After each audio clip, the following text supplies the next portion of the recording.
That. You remember that? Remember when she said she'd be an example to others by 100% taking in a migrant herself? You may have been asked, I'm not sure, Lily, would you take an unaccompanied child into your own home? Is that 100%. something you've considered? 100%. Yeah.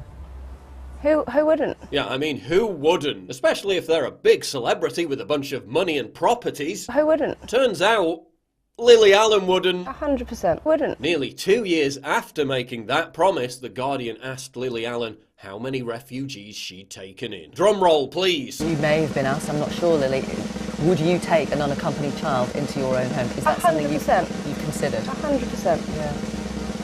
Who wouldn't?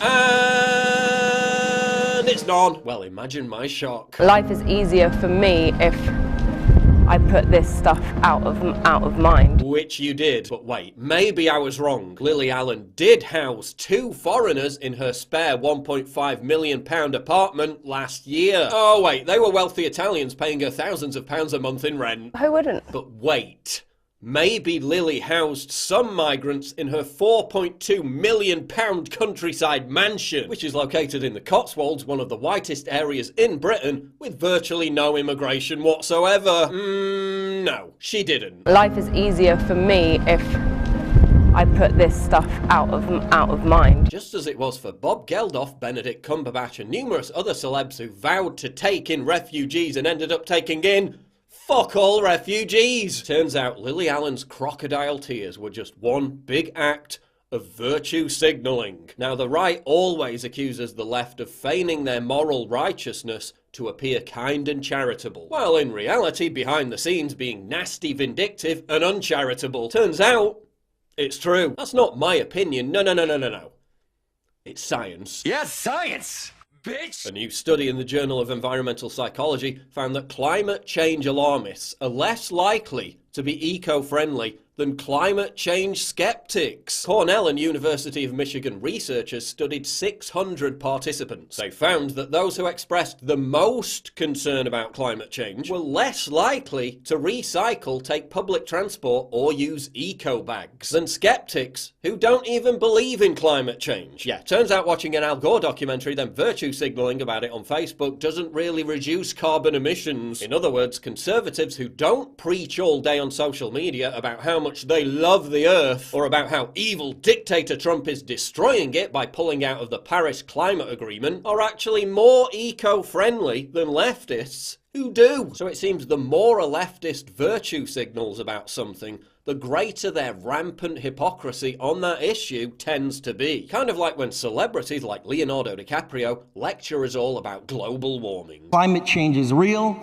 It is happening right now. While flying thousands of miles in private jets to pick up environmental awards, and hanging out on 500-foot gas-guzzling yachts with Middle Eastern oil billionaires, before flying his celebrity friends 6,000 miles across the world so they could listen to his speech about global warming. But it's not just hypocritical lifestyle choices that expose the left's stunning double standard. A 2014 study by the Philanthropy Chronicle found that conservatives in red states were more generous compared to wealthy liberals. Less well-off families from red states donate a relatively higher and growing proportion of their money to charity, while those at the top have been giving a smaller share as their income has increased, the study found. So again, when it comes to broadcasting how humanitarian and charitable they are, leftists have no competition. But when it comes to actually giving money, they go completely AWOL, because why part with actual cash when it's so much cheaper to just signal that virtue? And anyway, you can still purchase these poverty is sexist sweatshirts for the bargain price of $380. I mean, they're so obsessed with virtue signaling, it's not enough anymore to just do it themselves. Now they're using their own children as woke human shields. My daughter started crying at the dentist's office because the dentist is a boy, and the dentist said, sorry, there are no girl dentists at this office, and my daughter looked at me and said, why did we come here?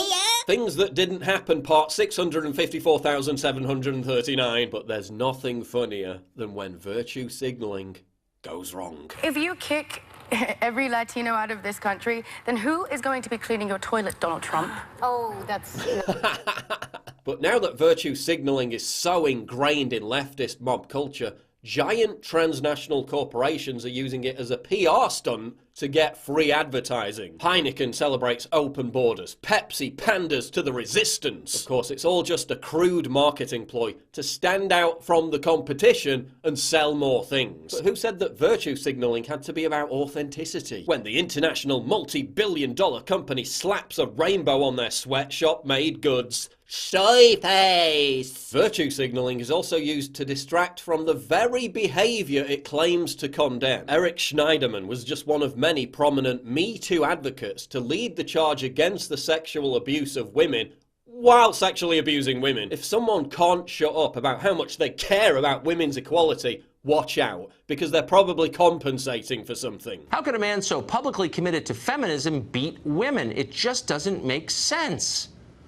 But of course it makes perfect sense. Self-righteousness is always a marker for secret creepiness. The people yelling the loudest are usually hiding the most. Hypocrisy isn't just a feature of modern liberalism, it's the heart of modern liberalism. Virtue signaling is making everything uglier. A gallery in the UK replaced this painting with this monstrosity to virtue signal. The majority of modern art is objectively terrible because virtue signaling is more important than actual talent. Instead of enjoying toned beach bodies, we're subjected to obese land whales. Virtue signaling is making us less safe. Female firefighters are being given jobs despite failing fitness tests. GCHQ, whose primary job is to spy on terrorists, is busy on Twitter celebrating Trans Week. But while the left seems preoccupied with virtue signaling more than ever, ordinary Americans are not impressed. Ratings for award ceremonies, which have become little more than cliched platitude-spewing circle jerks, are lower than ever. After embracing virtue signaling as a core company ethos, the NFL is hemorrhaging respectability and audience figures. Eminem based an entire album on virtue signaling and only succeeded in committing career suicide. Here's the truth about virtue signaling. It doesn't require doing anything virtuous. It takes no effort or sacrifice at all. Virtue signaling is a substitute for thinking. It's mindless groupthink amplified by the contrived fury of mob outrage. This is why narcissistic, self-loathing losers adopt left-wing politics. It's the only way that they can feel good about themselves. It's a mechanism for self-satisfied twats to pretend they're better than everyone else. Am I saying that I'm better than you? I guess I'm going a little further than you are. Yeah, I'm fucking better than you, okay? Much better than you. Virtue signaling is inherently self-serving and selfish. The purpose of virtue signaling is to assuage guilt